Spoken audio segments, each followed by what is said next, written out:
मातरम। देश संविधान से चलेगा, देश की बात, राष्ट्र की बात। उत्तर प्रदेश गोरखपुर मुख्यमंत्री के शहर से आदरणीय श्रीमान डॉक्टर एसपी अभिभावक, बहुत बड़े अभिभावक हैं, गुरुजन हैं। साथ में कुछ चर्चा राजनीतिक और देश की जानकारी लेने के लिए आपके बीच।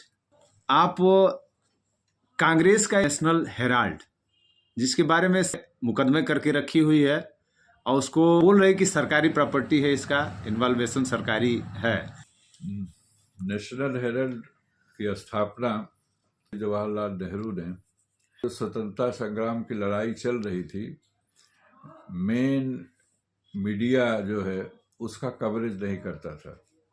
उस समय भी जो मेन मीडिया के, उसमें प्रिंट मीडिया ही ज़्यादा था, अखबार थे, वो व्यवस्था के खिलाफ, जो अंग्रेज थे उनके खिलाफ जो है न्यूज़ नहीं छापते थे। लड़ तो रहे हैं और हमारा संदेश जन जन तक पहुँचे, इसके लिए हमारे पास एक प्रिंट मीडिया भी, अखबार भी होना चाहिए। और इसीलिए उन्होंने नेशनल हेराल्ड की पहले लखनऊ में स्थापना की जी। उसी के साथ साथ फिर नवजीवन हिंदी एडिशन निकला और उसी का उर्दू जो है कौमी आवाज़ निकला। 3 भाषाओं में उसका संचालन किया गया लखनऊ से जी। आज भी जहाँ से लखनऊ से निकलता था नेहरू भवन, वो नेहरू भवन आज भी है। लेकिन दुर्भाग्य है कि अखबार अब यहाँ से नहीं निकलता। अखबार केवल नेशनल हेराल्ड लखनऊ, दिल्ली से निकलता है और वो भी साप्ताहिक हो गया है, डेली नहीं निकलता है। जी। अच्छा, जिस तरह से अंग्रेजों की हुकूमत थी, बरतानिया हुकूमत, और उस समय व्यवस्था के खिलाफ क्रांतिकारी और कांग्रेस लड़े, और उस समय पंडित नेहरू जी को, first prime minister of India, उनको ये ज़रूरत पड़ी कि हमारी आवाज़ जनता तक नहीं पहुंच रही है, इसलिए हमारी कड़ी थोड़ी सी कमज़ोर हो रही है, इसलिए नेशनल हेराल्ड की स्थापना की। तो क्या आज आदरणीय राहुल गांधी जी को ये ज़रूरत पड़ सकती है कि जिस तरह से बरतानिया हुकूमत तब करती थी, उस समय से भारतीय जनता पार्टी, भाजपा की सरकार कर रही है? हाँ, आप एक तरह कह सकते हैं, वो कोशिश भी कर रहे हैं। लेकिन जो संस्था निकालती थी, एसोसिएटेड जर्नल्स लिमिटेड, ये तीनों अखबार, वो आजकल डिस्प्यूटेड है। सुप्रीम कोर्ट में उस पर मुकदमा चल रहा है और जो मालिकाना हक था एसोसिएटेड जर्नल लिमिटेड का, उसमें डिस्प्यूट हो गया है। इसलिए बहुत से जो हमारे कंट्री भर में, देश भर में उसके ऑफिसेज थे, वो बंद चल रहे हैं। केवल हेराल्ड हाउस दिल्ली का और पंचकुला का, ये 2 ही सक्रिय हैं और वो किसी तरह से निकाल रहे हैं। उस पर भी गवर्नमेंट रोज लगाती थी। नेहरू जी असल में डेमोक्रेट थे वो जी। और वो चाहते थे कि इस तरह की जनता की आवाज़ सुनी जाए। एक बार 1953 में उन्होंने एक स्टेटमेंट दिया।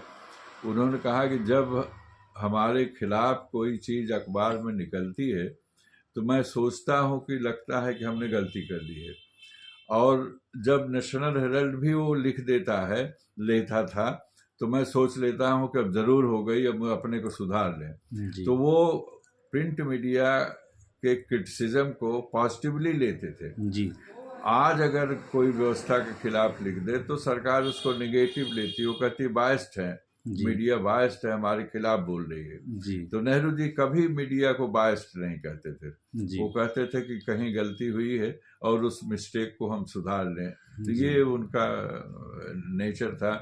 और एक किस्सा और हम आपको बताएं कि एक बार लखनऊ ऑफिस में पंडित जवाहरलाल नेहरू, जो नेशनल हेराल्ड के मालिक भी थे, प्रधानमंत्री भी थे, वो नेशनल हेराल्ड हाउस जहाँ से लखनऊ से निकलता था, वहाँ विजिट करने आए।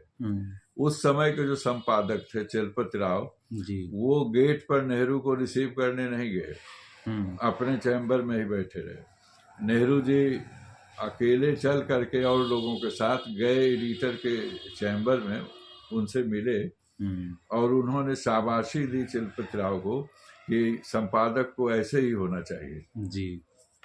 अब आज क्या आप इसकी कल्पना कर सकते हैं कि कोई ऐसा संपादक अपने मालिक के खिलाफ कर सकता है? नहीं। कि वो संस्थान में पहुंचे और उसको गेट पर रिसीव करने न जाए। जी जी जी तो ये नेहरू जी का स्वभाव था और ये सम्मान था मीडिया के प्रति जो है। जी। वो स्तंभ मानते थे कि एक डेमोक्रेटिक कंट्री का संवैधानिक व्यवस्था के अनुकूल ये एक पिलर है, जी जो पिलर रहना चाहिए। बिल्कुल। आलोचना सरकार की होनी चाहिए, बिल्कुल होनी चाहिए। बिना आलोचना के सरकार निरंतर तानाशाह हो जाती है, निरंकुश हो जाएगी, निरंकुश हो जाएगी। और यही हो रहा है, यही इस समय चल रहा है। क्योंकि आलोचना अगर भाजपा सरकार की कर दी जाए तो वो देशद्रोही हो जा रहा है। भाजपा अपने को राष्ट्र मानती है जी और उसके विरोध में जो बोलता है वो राष्ट्रद्रोही हो जाता है। जी। और पंडित नेहरू जी की बड़ी शालीनता थी, वो राष्ट्र को अपनी घर समझते थे और राष्ट्र को सर्वोपरि मानते थे। क्योंकि वो प्रधानमंत्री होने के बाद नैतिक जिम्मेदारियां बहुत ज्यादा बढ़ जाती थी, क्योंकि तो गले का फांस था, समझिए आत्महत्या करना था प्रधानमंत्री इस देश का बनना। कांटों का ताज था, कांटों का ताज था उन्होंने पहनना। हमें प्रधानमंत्री हमारे लगभग हम जानते हैं जहाँ तक कि भाई सजी सजाई थाली इनको मिली थी, लेकिन यह उसको बरकरार नहीं रख पाए। क्या यह सही है? नहीं नहीं, बिल्कुल सही है। जब नेहरू जी प्रधानमंत्री हुए उस समय इंडिया का जो लिटरेसी रेट था 12% था, केवल 12% पढ़े लिखे तो जी। खाने का अनाज नहीं था। अमेरिका से गेहूं PL 480 के स्कीम में आता था तो भोजन मिलता था जी। तो भोजन नहीं था, वस्त्र नहीं था, डिफेंस का कोई सिस्टम नहीं था। केवल 4 हवाई जहाज फाइटर हमारे पास थे, तो डिफेंस का कोई सिस्टम नहीं था। यूनिवर्सिटीज नहीं थी, कॉलेजेस नहीं थे, तो उनको सर्वांगीण विकास करना था। लेकिन वो पहले ये था कि पहले हम भोजन का इंतजाम करें, क्योंकि उसके बगैर आप नहीं रह सकते। तो जो पंचवर्षीय योजना पहले बनी तो उसमें ब्लॉक बनाए गए और फिर उसके इरिगेशन ट्यूबवेल्स लगाए गए, नहरों की खुदाई शुरू हुई कि सिंचाई किया जाए। उसके बाद फर्टिलाइजर फैक्ट्रियां खोली गई कि उसको खाद चाहिए अनाज पैदा करने के लिए। और फिर वो विदेशों से 1962-61 में कुछ हाइब्रिड सीड मंगाए गए और ये हुआ कि उसको डेवलप किया जाए हाई यील्डिंग, जो ज़्यादा प्रोडक्शन कर सके। फिर जाके 1970 में हम ये ग्रीन रिवोल्यूशन कर पाए कि लोगों को भोजन यहाँ मिलने पड़ा और जो विदेश से आयात करते थे भोजन बंद हुआ। लेकिन उसी के साथ साथ नेहरू जी, जबकि खाने का नहीं था, कपड़ा नहीं था, पढ़ाई नहीं थी, उन्होंने यूनिवर्सिटीज़ खोली, IIM खोला, IITs खोली, एटॉमिक एनर्जी स्टैब्लिश की। उस समय लोगों ने विरोध किया, जो हमारे प्रतिपक्षी थे, कि लोग खाने का ठिकाना नहीं और आप एटॉमिक एनर्जी खोलना चाहते हैं।